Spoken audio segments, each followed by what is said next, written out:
수업해도 되겠어요? 자, 그러면 이제 우리 양도소득세에 대해서 간단하게 정리하고, 양도소득세는 올해 뭐 별로 개정된 게 없어서 간략하게 설명하고 오늘 마무리할게요. 아시겠죠? 네.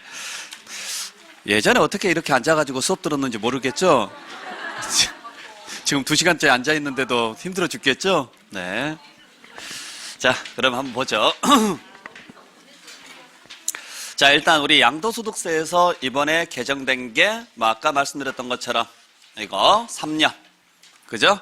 일시적인 2주택일 때 둘 다 조정대상 지역이면은 2년 이내 양도를 했어야 됐는데 올해부터는 그냥 3년으로 완전히 개정이 됐습니다. 이번에 2월 28일자로 해서. 그러니까 그냥 몇 년 이내만 파시면 된다고 보시면 돼요.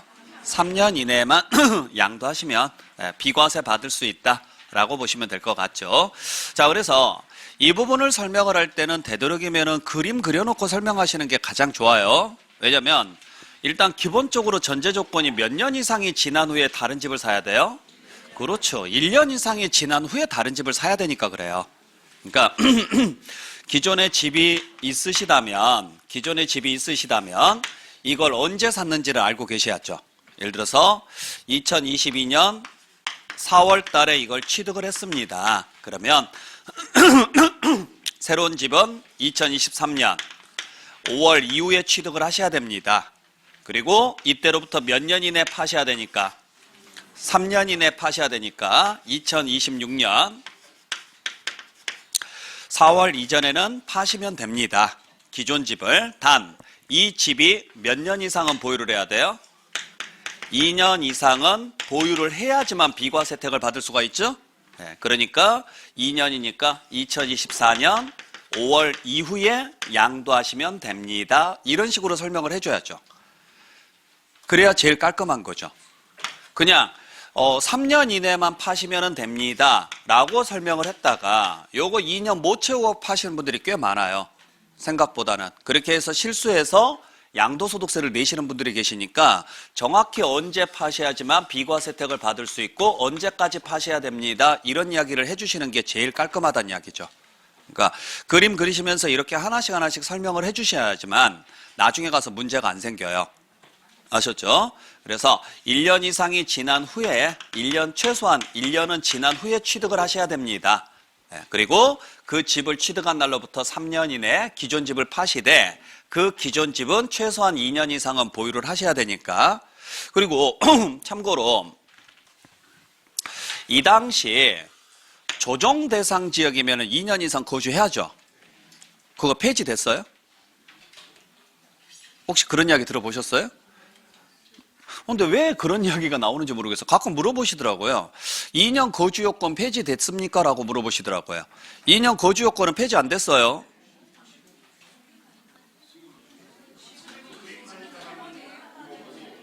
예? 세금 뭐 하는 사람이요? 아, 새로 취득하는 사람? 아니, 2년 거주 요건이 폐지가 되는 건 아니라고요. 조정대상 지역이 폐지가 된 거지. 그러니까 조정대상 지역이 폐지가 됐으니까. 자, 잘 들으셔야 돼요. 2년 거주 요건 자체가 폐지된 건 아니에요. 아셨어요? 그러니까 취득 당시 조정 대상 지역이면 무조건 2년 거주 채워야 되고, 취득 당시 조정 대상 지역이 아니면 2년 거주 안 해도 되는 거예요. 근데 지금 조정 대상 지역이 폐지가 됐잖아요. 거의 대부분이. 그러니까 지금 사면은 2년 거주 안 해도 된다라는 이야기인 거지, 전체가 2년 거주가 폐지가 됐다라는 게 아니에요. 지금 파는 집이 그 집을 샀을 때 조정 대상 지역이면, 아셨어요?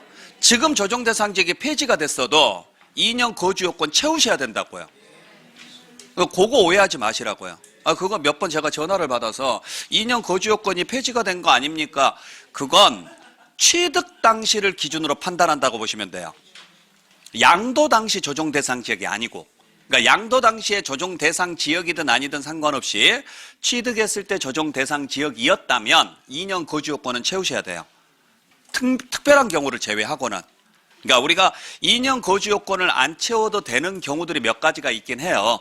2년 거주 요건 안 채워도 되는 경우가 뭐 예를 들어서 여러분들 뭐 공부하실 때 배우셔서 아시겠지만 부득이한 사유로 다른 시나 군으로 이주했었을 때, 그러니까 뭐 근무상 형편이나 자녀 취약이라든지 이런 사유로 인해서, 이때 자녀 취약은 고등학교 이상부터예요. 중학생까지는 인정이 안 돼요. 그러니까 자녀 가지고 장난치시는 분들이 있어서 그래요. 자녀 가지고. 솔직히 말해서 자녀 가지고 장난치면 안 되는데, 내 집을 비과세 받으려고, 만약에 비과세를 못 받으면은 세금이 많이 나오니까, 예를 들어서 세금이 한 4억, 5억 나온다고 쳐요. 근데 자녀가 현재 중학생입니다. 중학생인데 자녀를 전학을 시켜요. 다른 시로. 전학을 시키게 되면 취약 목적으로 인해서 우리 집에 이사를 가게 생겼다. 그래서 나는 1년 거주를 했다. 그러면 비과세 해줘야 되지 않느냐, 이렇게 우기시는 분들이 있어서 그래요. 어차피 너는 공부 가지고는 성공 못할 것 같으니까 이걸로 번 돈은 너한테 줄게, 뭐 이런 식으로 해서 가시는 분들이 계신다고요. 아, 진짜로요. 그런 분들이 계셔서 초등학생이나 중학교까지는 인정을 안 해줘요. 고등학생부터만 인정을 해줘요. 자녀 취약 때문에 옮기는 것은. 아시겠어요? 그 다음에 이제 근무상. 아주 예전에 한번 물어보시더라고요. 중개사무실을 강동에서 하남으로 옮기는데 우리 집에 1년 살았다. 이것도 혜택 안 주냐? 안 줍니다. 중개업자는 개인 사업자니까 사업상 형편은 안 돼요. 근무상 형편만 가능해요. 근로자만. 그것도 강동에서 하나면 같은 시로 봅니다. 아셨죠? 그러니까 이게 같은 시인지 다른 시인지는요, 해당 관할 세무서에 문의를 해보셔야 돼요. 왜냐하면 그 지역 내에서도 어디까지는 다른 곳으로 보는 곳도 있고 어디까지는 같은 곳으로 보는 곳이 있기 때문에 그래요. 이게 출퇴근이 가능한 지역은 같은 곳으로 봐요. 출퇴근이 가능한 곳은. 그래서 각 세무서마다 그게 내규로 규정이 따로 있어요. 그러니까 내가 만약에 자녀 고등학생을 뭐 전학시키기 위해서 가족이 다 떠나야 된다. 아니면 내가 뭐 직장이 옮겨지면서 또는 다른 지역으로 발령을 받아서 떠나야 된다.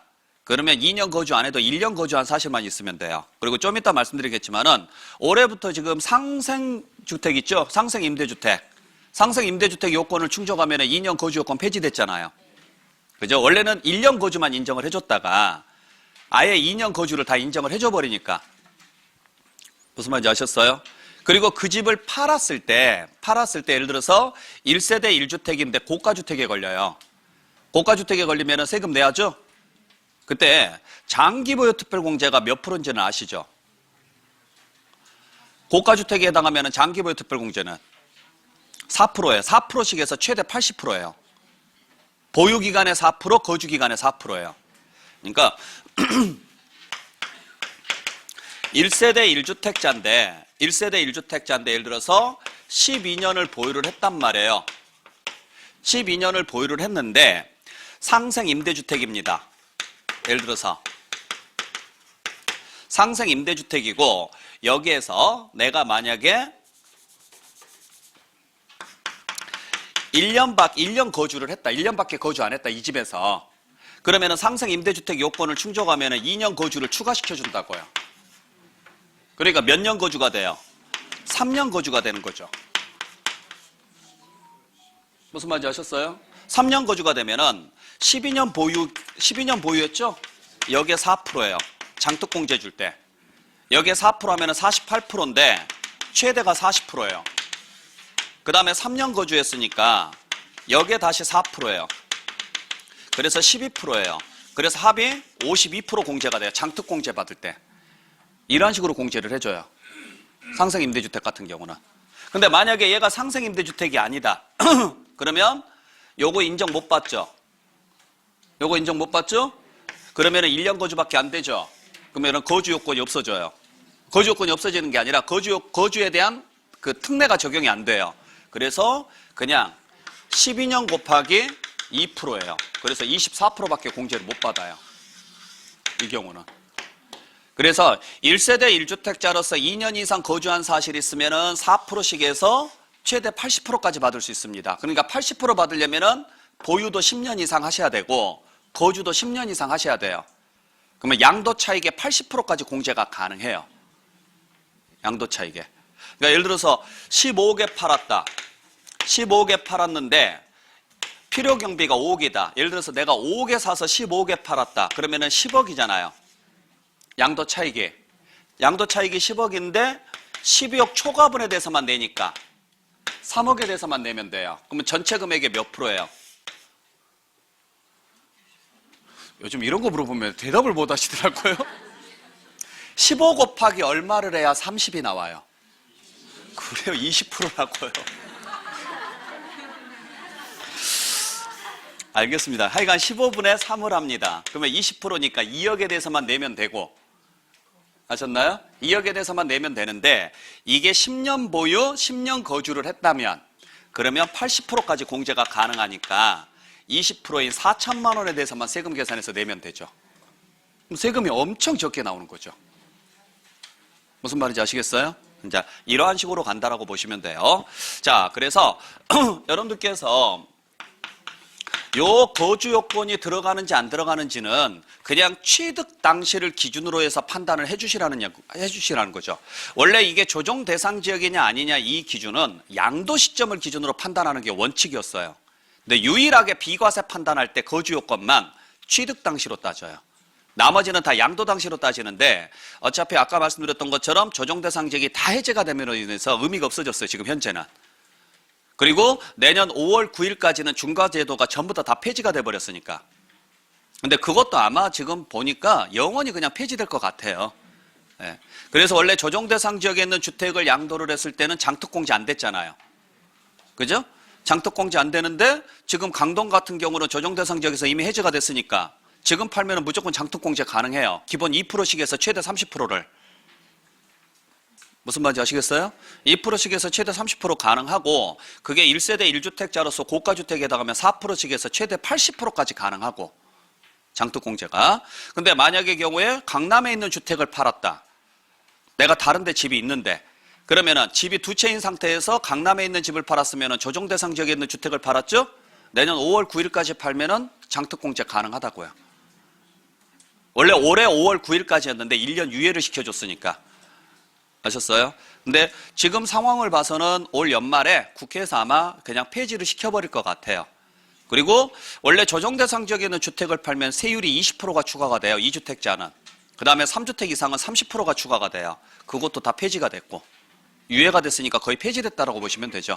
그러니까 지금 팔아야지만 혜택이 주어지는데 지금 아직 뭔가 확정된 게 많지는 않아요. 중과세 폐지라든지 장특공제 가능이라든지 이런 것들은 확정이 됐는데 나머지 부분들이 지금 확정이 된 게 별로 없어서 다 말만 무성하고 지금 시행령, 왜냐면 법이 통과가 돼야 시행령이 나와요. 근데 법이 지금 미적거리고 있으니까 시행령을 공표를 못 하는 거예요. 왜냐면 법 다음에가 시행령이거든요. 아시겠어요?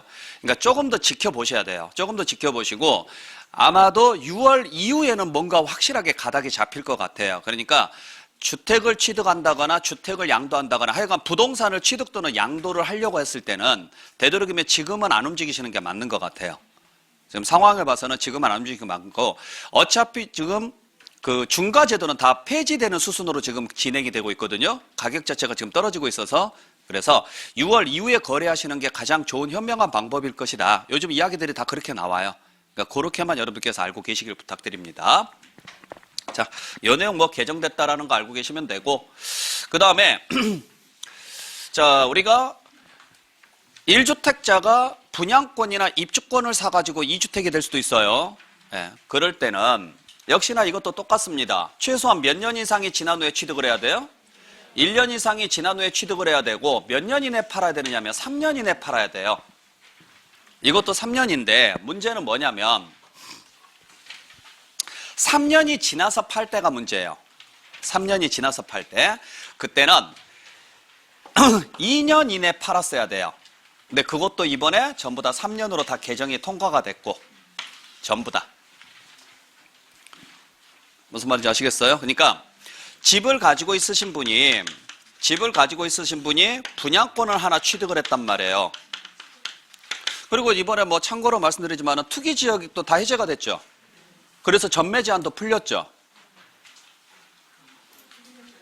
수도권 지역은 지금 3년으로 풀렸나요? 지방은 1년으로 풀렸고 완화됐잖아요. 그거 소급 적용해가지고 지금 적용해 주는 거잖아요. 그러니까 예를 들어서 지금 수도권이 3년인가 될 거예요. 아마 제가 지금 알기로는 3년으로 지금 풀린 걸로 알고 있는데 그러니까 예를 들어서 분양권을 사가지고 지금 분양권을 가지고 있으신 분이 4년째 됐다. 4년째 됐는데 원래는 10년이었거든요. 전매 제한이. 근데 풀려가지고 3년만 지금 전매 제한이 걸려 있거든요. 그러니까 4년째 되신 분들은 지금부터 팔아도 가능하다는 이야기죠. 네? 지금 3년인지 4년인지로 풀렸어요, 지금. 이게. 3년인가요? 네, 3년으로 지금 풀렸을 거예요. 그건 별개의 문제예요.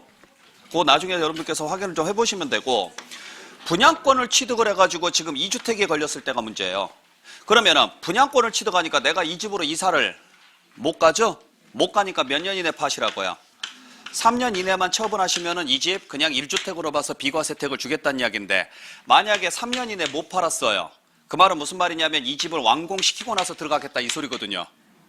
무슨 말인지 아셨죠? 뭐 완공되고 나서 몇 년 이내?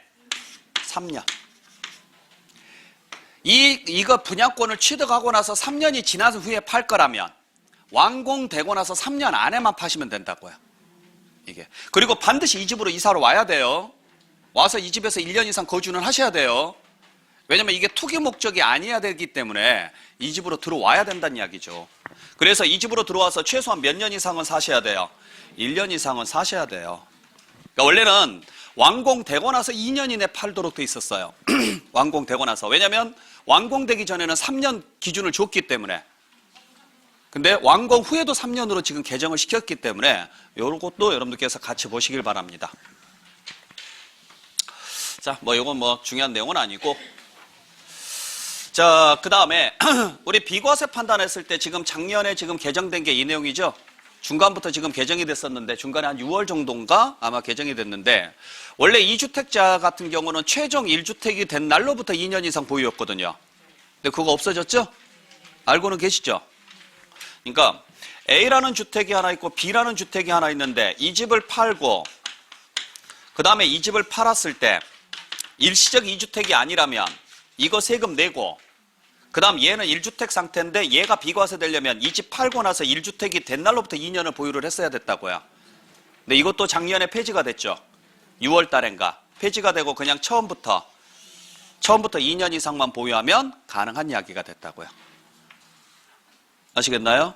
그래서 예를 들어서 10년 보유하고 있었다가 이 집을 팔고 나서 현재 1년밖에 안 됐다. 그러면 원래는요, 팔면 비과세 못 받았거든요. 근데 완전히 다 그냥 폐지시켜버렸어요. 그러니까 현재는 11년 보유로 봐서 비과세 혜택 가능하니까요. 네. 그래서 굳이 1주택이 된 날로부터 2년 이상 보유할 필요는 없다라고 알고 계시면 될 것 같아요. 자, 그래서 이 내용도 지금 뭐 작년에 개정됐던 내용이니까 간단하게 설명드리고, 그 다음에 아까 말씀드렸던 것처럼 조정 대상 지역에 있는 주택을 팔았을 때 내년 5월 9일까지는요. 현재 기준으로는 내년 5월 9일까지는 장특공제도 가능해졌고 세율에서 중과 규정도 다 폐지가 됐고, 그러니까 뭐 세율 부분에서 문제될 것도 없고 장특공제 다 가능하다고 보시면 되고, 그 정도만 정리하시면 될 것 같고. 자, 그 다음에 이제 요게 또 문제가 생기는 게 양도소득세 세율이 인하된다라는 이야기가 있어요, 현재. 그래서 원래 주택은 1년 미만 보유했으면 70%고 2년 미만 보유했으면 60%고 2년 이상 보유를 해야 누진세가 적용이 됩니다. 다음 분양권은 2년 이상 보유하더라도 60%였습니다. 근데 이게 올해 6월 달에 지금 입법을 시키겠다라는 지금 이야기가 있어요. 그래서 1주택, 주택 같은 경우는 45%로 인하를 시키겠다. 45%로 인하를 시키고, 그 다음에 2년부터는 전부 다 누진세로 적용을 하겠다라고 지금 이야기가 나와 있어요. 근데 시행 시기를 6월부터 갈 거냐, 아니면 내년부터 갈 거냐, 아니면 소급해서 올해 1월 1일부터 적용해 줄 거냐 이야기가 없어요, 지금 이게. 그러니까 요건 국회를 통과를 해봐야 알 것 같아요. 그래서 만약에 올해 1월 1일부터 시행을 한다 그러면은 요 입법이 통과되고 나서 통과되기 전에 내셨던 분들은 다 환급을 받으실 거고, 요 내용은 나중에 지켜봐야 알 것 같습니다. 그래서 아까 말씀드렸던 것처럼 당분간은 좀 더 지켜보는 게 맞는 것 같아요. 요 내용까지 나왔을 때 어떻게 처리를 할 것인가. 그래서 중과제도가 무서워서 집을 못 파시는 분들이 되게 많았거든요. 솔직히 말해서. 대신 이제 그것 때문에 종합부동산세 부담을 지신 분들도 꽤 많이 있었고, 그러니까 그 내용 여러분들 이건 아직 개정 예정입니다. 국회 본회의에 올라가지도 않았어요. 지금 현재. 그러니까 현재 법사위까지만 지금 나와 있는 거예요. 안으로. 그러니까 그렇게만 알고 계세요. 그래서 주택이나 분양권이나 입주권에 대해서 세율 자체가 인하될 수도 있다. 그건 앞으로 입법 과정을 좀 지켜봐야 될 것 같다. 라고 보시면 될 것 같고. 자, 그 다음에 올해 요 누진세가 바뀌었죠? 누진 구간이. 요 구간이 바뀐 건 아시죠? 모른 척 하지 마세요. 다 알잖아요. 이 구간 바뀐 것은. 네, 그래서 원래 1200만 원 이하였어요. 1200만 원 이하가 1400만 원 이하로 올랐고, 그 다음에 4800만 원에서 5000만 원으로 올랐고, 그러니까 200만 원씩 올랐다고 보시면 돼요. 구간 자체가. 여기까지만. 그래서 누진 공제액이 달라지죠. 누진 공제액이 조금 달라졌는데 큰 차이는 없습니다. 네, 물론 큰 차이는 없고, 이건 여러분들이 굳이 알 필요 없잖아요.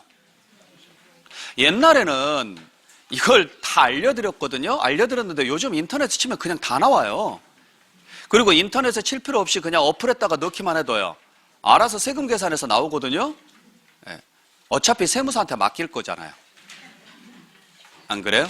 그러니까 그냥 잠깐 기다리세요. 어플에 그냥 쭉쭉쭉 넣어서 자주 쓰는 어플 있잖아요. 거기에다 넣어가지고 요 정도 나올 수 있습니다. 근데 정확하지는 않습니다. 여기에 이제 지방소득세까지 포함하면 요 정도 나올 수 있습니다. 라고만 알려주고 나머지는 알아서 하세요라고 이야기를 하셔야죠. 세무사를 연결을 해주시는 게 맞죠. 네. 그러니까 그렇게만 알고 계시고, 대신 누진세 혜택을 받으려면 최소한 몇 년 이상은 보유를 하고 계셔야 돼요. 2년 이상은 보유를 하고 계셔야 돼요. 누진세 혜택을 받으려면 원래 기본 누진세가 2년부터거든요. 장특공제가 3년부터고. 무슨 말인지 아셨어요? 그러니까 장기보유 특별공제를 받으려면 3년부터, 누진세는 2년부터. 이게 개정되기 전, 지금 현재 상태에서는 개정되고 나면 주택 같은 경우는 누진세가 1년부터는 무조건 누진세가 적용한다 그러니까 그건 그때 가서 볼 일이고. 조금 더 지켜보기로 하죠. 이 부분은. 네? 좀 환청이 많이 들려서. 자, 그 다음에 올해 이제 가장 크게 양도소득세 내에서 가장 크게 개정된 것 중에 하나가 이거죠. 2월 과세 규정이 10년으로 바뀌었다라는 거. 네. 그러니까 이제는 배우자나 직계준비소득에게 증여하고 나서요, 10년 동안은 꼼짝 말한 소리예요. 이게 무슨 말인지는 아시죠? 모르세요? 네. 그러니까 배우자나 직계준비소득, 자, 개념은 이렇습니다. 공부하신 분들은 아시겠지만 아마 저한테 배우실 분들은 그렇게 배웠을 거예요. 기억나세요? 내가 내 것 판다, 내가 네 것 판다, 네가 네 것 판다. 몰라도 돼요. 부동산을 취득을 해서 가지고 있다가 얘를 증여를 하고 얘를 증여받아서 양도했었을 때 원래 자, 이 사람이 여기서 이만큼만 가지고 양도소득세를 계산을 해야 되는데 이 둘 관계가 배우자나 직계준비소득이고 그 다음에 거래 물건이 부동산 등에 해당했을 때 그리고 5년 이내 팔았으면 증여받아서 5년 이내 팔았으면 세금을 이렇게 계산해 준다고요. 그러니까 4억에 취득을 해서 9억일 때 증여를 한 다음에 12억에 팔았다. 뭐 원래 양도 차익이 3억만 잡혀야 되잖아요. 근데 2월 과세 요건을 충족하면은 8억이 잡힌다 이 소리죠. 이런 식으로 세금 계산해서 내는 게 2월 과세 규정인데 요게 몇 년이었느냐면 5년이었어요. 근데 이걸 지금 몇 년으로 연장해 준 거예요? 10년으로 연장을 해주는 거죠. 그러니까 꼼짝 말한 이야기죠. 솔직히 말해서. 그러니까 우리가 양도소득세를 줄일 때 가장 좋은 방법 중에 하나가 이거죠. 증여죠. 증여. 그러니까 양도소득세 계산식이 아까 말씀드렸지만 양도가액에서 뭘 빼야 돼요? 필요경비를 빼요. 그때 필요경비가 취득가액하고 기타 경비가 들어가고 그래서 여기에서 양도 차익을 구하신 다음에 다시 여기에서 장특공제를 해주거든요. 그래서 소득금액을 구한 다음에 여기에서 기본공제를 해줘요. 그래서 과세표준을 구한 다음에 여기에다가 세율을 곱하는데 그래서 세액을 구하시면 되죠? 그때 요걸 낮추게 되면 세금이 줄어들어요. 근데 요걸 낮추는 방법이 여러 가지가 있죠. 첫 번째는요. 기본공제를 늘리거나 소득금액을 줄이면 돼요. 근데 이럴 수 있는 방법이 가장 대표적인 게 뭐예요? 공동명의죠. 공동명의. 왜냐하면 소득세가 인별로 계산이 되거든요. 그러니까 똑같이 1억의 이익이 발생을 했을 때 단독명의면 1억으로 잡혀요. 그리고 거기서 250만 원밖에 공제가 안 되지만 공동명의면 5천씩 쪼개집니다. 그리고 각자 250씩 받으니까 훨씬 더 달라지죠. 그죠? 1억에서 250만 원 빼봤자 9,750만 원이지만 5천만 원에서 250만 원 빼면요. 4,750만 원이고 여기에 4,750만 원 더하면 금액 자체가 줄어들잖아요. 어차피 얘보다는 적게 나오잖아요. 그리고 각자 따로따로 누진율을 적용하니까 누진율을 따로따로 적용 2년 이상 보유했다고 가정했을 때 그러면 세금이 훨씬 적게 나오는 거죠. 그래서 우리가 공동명의 하세요, 공동명의 하세요 이런 이야기들을 많이 쓰는 이유가 여기고 두 번째는 같은 애 2개 이상 팔지 마세요. 왜? 합산되니까. 그리고 기본공제 한 번밖에 못 받으니까 솔직히 기본공제 얼마 안 되니까 티는 안 나지만 무슨 말인지 아셨어요? 대신 마이너스가 나는 자산이 있으면 되도록이면 같은 해 파세요. 상계 처리하면 되니까. 이제 그 이야기가 여기서 나온 이야기고. 그 다음에 장특공제를 늘리는 방법 뭐예요? 오래 가지고 있으면 되죠. 그죠? 근데 15년 이상 가지고 있으면 의미가 없죠. 왜냐면 최대가 30%니까 일반 부동산은 1세대 1주택자만 최대 80%고 그 다음 취득가액을 늘리거나 양도가액을 줄이는 방법인데 양도가액을 줄이는 방법이 뭐예요? 그렇죠. 싸게 팔거나 다운계약서를 쓰거나. 그죠? 근데 싸게 팔고 싶지는 않고 다운계약서 쓰자니 걸리면 죽을 것 같고. 자, 취득가액을 늘리는 방법. 비싸게 사거나 업계약서 쓰거나. 그렇잖아요. 그것도 또 특수관계에 놔도 또 비싸게 샀다가는 아까 부당행위에 걸리고. 하여간 뭐 피해갈 곳이 없어요. 근데 합법적으로 이걸 늘리는 방법 중에 하나가 이거죠. 미리 증여를 하는 거죠. 그러니까 4억에 사가지고 9억일 때 증여를 해요. 그러면 일단 취득세를 내고 무슨 세금도 내야 돼요? 증여세도 내야 되죠. 증여세도 내는데 문제는 나중에 12억에 팔았을 때 이 취득세 낸 금액하고 다 공제가 되죠. 취득가액으로 공제가 되니까 최소한 3억 이하로는 떨어질 거 아니에요. 그러면은 그냥 팔면은 8억에 대해서 세금 내야 될 걸 이렇게 계산하면 3억에 대해서만 세금 내면 되니까 양도소득세는 확 줄어드는 게 맞죠. 줄어드는 게 맞는 대신 무슨 세금을 내야 돼요? 증여세를 내야 돼요. 증여세를. 그러니까 양도소득세가 줄어든 금액만큼 증여세가 나오니까 예를 들어서 여기로 계산한 금액을 A라고 하고 얘를 B라고 하고 얘를 C라고 했었을 때 A 금액이 B하고 C 금액하고 합쳐봤을 때 비슷하게 나와요. 근데 잘만 활용을 하면 이게 훨씬 더 싸게 나와요. 왜냐하면 증여세하고 양도소득세가 누진세이다 보니까 금액이 분산되면 그만큼 세금이 적게 나옵니다. 그래서 일부러 증여라는 것을 통해서 양도소득세를 줄이는 방법을 써요. 그러니까 오래전부터 가지고 있었던 자산은 양도하기 전에 미리 뭐 하시는 게 좋아요? 증여를 미리 해놓으시라고요. 증여세 부담을 좀 지더라도. 그래야 나중에 양도했었을 때 양도소득세 부담이 줄어들어요. 근데 보통 우리가 증여세는 비싸고 양도소득세가 좀 더 싸다라고 생각을 하는데 그건 양도 차익이 적었을 때 이야기예요. 양도 차익이 많으면 오히려 증여가 훨씬 더 싸요. 왜냐하면 증여세는 1억까지가 10%예요. 1억까지가. 그러니까 증여세 부담을 지금 보게 되면 증여세가 1억 원, 5억 원, 10억 원 이런 식으로 가거든요. 여기가 10%고 여기가 20%고 여기가 30%고 여기가 40%고 그 다음에 50%고 이런 식으로 가요. 근데 양도소득세는 지금 아까 말씀드렸던 것처럼요. 1,400만 원, 그 다음에 뭐 5천만 원, 8,800만 원, 그 다음에 1억 5천만 원 이런 식으로 가거든요. 3억 원, 5억 원, 10억 원 이런 식으로 가요. 그래서 6%, 15%, 24%, 35%, 38%, 40%, 42%, 45% 이렇게 가는데 보세요. 1억 구간을 보세요. 1억 구간이면 여기에요. 증여세에서 1억까지는 10%인데 양도소득세에서 1억까지는요. 이렇게 나올 수가 있다고요. 그러니까 이쪽이 훨씬 더 비쌀 수가 있다고요. 무슨 말인지 아셨어요? 그러니까 이 금액을 분산시켰을 거나 또는 증여를 하게 되면은 증여세가 훨씬 싸게 나올 수가 있어요. 그래서 이런 방식으로 이제 보통 많이 하는데 어찌됐든지 간에 증여세 부담은 생겨요, 안 생겨요? 생기죠. 이걸 없애는 때 제일 활용하는 방식이 이분이죠. 배우자. 그래서 유일하게 배우자 써먹을 곳이 여기밖에 없다 그랬죠. 세법에서. 그동안에 써먹을 때 한 군데도 없다가 여기서 써먹습니다. 왜? 배우자 공제가 얼마까지 공제가 되니까? 6억까지가 공제가 되니까 증여세 부담이 확 줄어드는 거죠. 이런 식으로 활용을 하는 거예요. 그러니까 예를 들어서 내가 분양권이 있는데 분양권을 1억을 지금 불입을 했습니다. 1억을 불입을 했고 P가 4억이 붙었어요. 그래서 현재 시세가 5억이에요. 누가 사겠대요. 그러면 5억에 팔면 나는 무슨 세금을 내야 돼요? 4억에 대해서 양도소득세를 내야 된단 말이에요. 근데 이걸 안 내는 방법은 하나 있죠?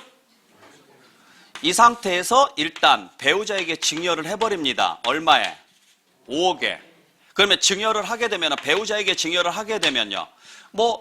그러니까 여러분들이 만약에 5억에 산다고 쳐요. 근데 저는 이틀만 기다리라고 이야기해요.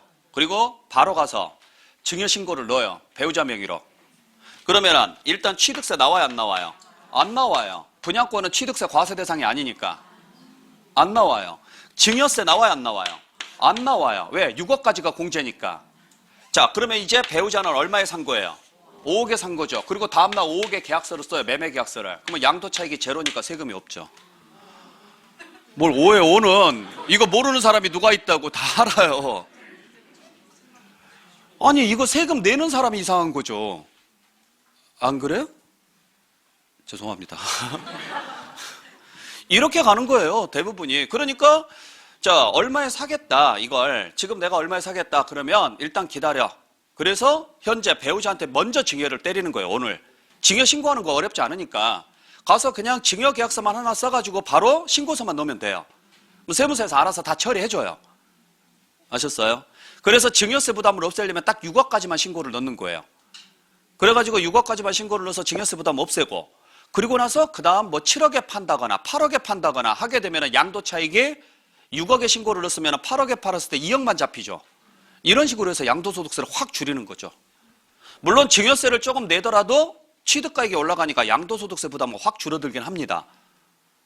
근데 배우자 공제는 6억까지가 공제니까 엄청난 공제 혜택이 있는 거죠. 그걸 활용하는 거예요. 하도 이 짓거리를 많이 하니까 몇 년 안에 하면 5년 안에 하면 이렇게 계산하겠습니다. 이렇게 가는 거예요. 그러니까 의미가 없다고요. 내가 직접 파나 배우자에게 증여해서 파나 결과는 똑같이 나온다고요. 근데 그 5년도 기다리는 사람이 하도 많으니까 10년으로 연장시켜버렸다고요. 10년으로. 근데 여기서 더 웃긴 게 하나 더 있어요. 재밌는 게. 자, 4억에 사가지고 9억일 때 증여한 다음에 12억에 팔았어요. 배우자에게 증여하고 나서 팔았을 때 10년 안에 팔았다고 쳐요. 그러면 정상적으로 보면은 이만큼 내면 되지만 2월 과세가 되면은 이만큼 내야 되거든요. 이게 세금이 더 많이 나오죠. 이렇게 적용을 합니다. 10년 안에 팔았을 때. 근데 9억에 샀는데 이번에요. 증여를 하면서 봤더니 갑자기 가격이 뚝 떨어졌어요. 그래서 7억일 때 증여를 한 거예요. 그냥 나는 한 10억 정도 될 줄 알고 증여를 했는데 그리고 이걸 나중에 12억에 팔아요. 10년 안에. 그러면은 정상적으로 계산하면 5억에 대해서 세금 내야 되는데 2월 과세를 적용하면 3억이죠. 그때는 2월 과세 또 적용 안 해요. 제가 그런 거 아니에요. 작년부터 이렇게 됐어요. 지금 작년부터. 하여간 둘 중에서 세금 많이 나오는 쪽으로 가겠다. 단 10년 지나면 무조건 이렇게만 계산해줘요. 이렇게만. 10년 지나면. 그러니까 혹시라도 자녀분에게 재산을 증여를 했다 또는 배우자분에게 증여를 했다면 되도록이면 10년 안에 안 파는 게 좋지만 그냥 팔더라도 어차피 내가 파는 거하고 똑같다고 생각을 하셔야 돼요. 그러니까 애초부터 세금을 줄일 생각이었다면 취득 당시보다 증여 당시가 금액이 높아야 돼요. 아셨어요? 취득 당시보다 증여 당시가 금액이 높아야 되고 증여 받은 날로부터 10년간을 잊어먹고 살아야 돼요. 안 그러면 무조건 세금 나오니까. 그러니까 그것만 잘 기억을 해주시고, 작년까지는 5년 이내 팔았으면 5년만 넘어갔으면 2월 과세를 피할 수가 있었지만 올해부터는 몇 년을 버티셔야 된다고요? 10년을 버텨야 되니까 그거 좀 알고 계시라고요. 그러니까 이 짓거리 이제 하지 말란 소리예요. 그러니까 분양권 가지고 이 짓거리를 너무 많이 했거든요. 아까 말씀드렸던 것처럼. 분양권 가지고. 그러니까 분양권이 예를 들어서 한 7억 정도 돼요. 피가 붙어서. 한 5억 정도 피가 붙었다. 내가 2억 원 불입을 했고 5억 피가 붙어서 한 7억 정도 한다. 배우자에게 증여를 한 다음에 바로 팔잖아요. 그죠? 그러면 양도소득세는 없고 증여세만 1억에 대해서만 내면 돼요. 왜냐면 7억이니까 7억에 증여를 했으면. 그러면 1억 해봤자 1,000만 원밖에 안 되잖아요. 2억에 대해서 2억짜리를 7억에 팔잖아요. 그죠? 그럼 양도소득세가 지금 5억에 대해서 나오는데, 여러분들 양도소득세 5억이면 지금 여기거든요? 2,500, 즉 다시 말해서 5억 원에 40%면요. 2억이에요. 2억에서 2,594만 원 빼면요. 1억 7천만 원 정도 돼야 돼요. 근데 배우자에게 증여하고 나서 팔면 1억에 대해서만 증여세 내면 되니까 1,000만 원만 내면 되죠. 1억 5천만 원 세금 내실래요? 1,000만 원 세금 내실래요? 저한테 수수료 얼마 주실래요? 그게 세무사들이 돈 벌어 먹는 방식이에요. 그러니까 세금은 증여랑 양도를 잘만 섞으면 굉장히 세금이 싸요. 그래서 우리가 그 증여랑 양도랑 혼합해서 하는 거래가 부담부 증여잖아요. 전세 끼고 증여를 한다거나 대출 끼고 증여를 한다거나, 그렇게 해야 일부는 부모가 양도소득세를 내고 일부는 자녀가 증여세를 내니까 그렇게 해서 금액을 분산시키는데, 이건 시뮬레이션을 굉장히 많이 돌려봐야 돼요. 전체 금액 중에서 그 채무 부분을 얼마로 잡을 거냐. 예를 들어서 전체 시가가 10억짜리인데 채무를 1억으로 잡는 게 낫느냐 2억으로 잡는 게 낫느냐, 여기에 따라서 금액이 다 달라져요. 누진율이 달라지니까. 그래서 그걸 시뮬레이션을 다 돌려봐서 가장 세금이 적게 나온 하나의 방법을 선택을 하는 거죠. 그게 이제 세무사들이 다 조합을 해서 여러분들한테 알려주면 거기에 대한 수수료를 여러분들이 내시면 되는 거고, 이제 그렇게 하시면 되는 거예요. 자, 그래서 이 정도 바뀌었다라고 알고 계시면 되고, 그 다음에 아까 말씀드렸던 것처럼 우리 상생 임대주택 2년 거주기간에 폐지가 됐죠. 그죠? 2년 거주기간이 지금 폐지가 됐는데, 이번에 지금 그 상생 임대주택이 바뀐 게 뭐냐면, 원래 1세대 1주택자로서 9억 원 이하인 사람만 이게 가능했었거든요. 싹 폐지됐습니다. 다주택자도 가능하고 금액 제한도 없어요. 무슨 말인지 아시겠어요? 그래서 1세대 1주택자가 아니어도 상관은 없습니다. 그러니까 이런 식으로 여러분들께서 보시면 되고, 그래서 우리가 상생 임대 요건 어차피 5년 이상, 5% 이상만 안 올리면 되잖아요. 5% 이상만 안 올리면 되고, 직전 임대 기간이 최소한 1년 6개월 지나야 되고, 상생 임대 기간이 2년은 채워야 되고, 알고는 계시죠? 네. 그러니까 직전 계약 기간이 1년 6개월 이상을 유지를 해야 되고, 상생 임대 계약, 그러니까 새로운 임대 계약, 갱신이죠? 계약 갱신이잖아요. 쉽게 말하면 계약 갱신권이 2년을 채운다 그러면, 요 요건만 충족한다 그러면 거주기간 2년을 없애주겠다고요. 그래서 비과세 판단할 때 2년 거주 요건 면제를 해주고, 그 다음에 장특공제할 때요, 아까 2년 거주 요건요 인정을 해준다고요. 그러니까 면제를 해준다는 이야기는 2년 거주하지 않더라도 2년 거주를 인정을 해주겠다는 이야기예요. 그래서 1세대 1주택자라면 장특공제가 2%가 아니라 4%씩 해서 보유의 4%, 거주의 4%까지 해서 최대 80%까지 받을 수 있다는 이야기죠. 엄청난 혜택인 거예요. 그래서 내년 12월 31일까지 계약 체결한 것에 대해서 인정을 해주겠다. 이런 내용이 이번에 개정된 내용입니다. 이건 실제 개정이 됐고 시행되고 있습니다. 현재. 무슨 말인지 아시겠어요? 네.